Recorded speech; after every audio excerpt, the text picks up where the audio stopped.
მინიჭება მოქალაქეობისას საკმაოდ ადამიანები. მეორე ძალიან სერიოზული განცხადება ეს თუ არ იყო ჩვენ გავაკეთეთ სხვადასხვა თურქეთის საელჩოსთან საპროტესტო აკეთებდა განცხადება რომ ავტობუსს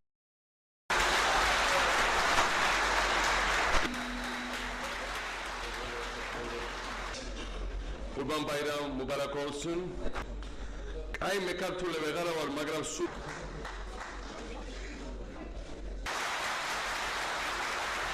ჩვენ მივიღეთ განცხადება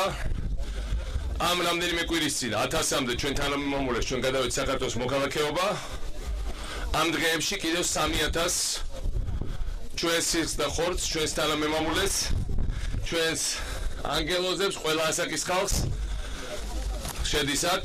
კიდევ 3000 გადავცეთ მოქალაქეობას რეალურად ის რაც ხდება მინარეთებთან და მეჩეთებთან დაკავშირებით და ამ რელიგიურ შუქთან მიმართებაში ეს არის პროვოცირებული უცხო ქვეყნიდან და აქედან გამომდინარე 3000 ადამიანი 3000 მეზობელი ქვეყნიდან ადამიანის მოქალაქეობის მინიჭება ვფიქრობ რომ არის საფრთხის შემცველი ჩვენ მოუწოდებთ საქართველოს პარლამენტს რომ არჩევნების შემდგომ მაინც მოხდეს ის რომ რეალურად პრეზიდენტს აღარ კონდეს უფლებამოსილება ერთპიროვნულად მიანიჭოს ორმაგი მოქალაქეობა უცხოეთის მოქალაქეებს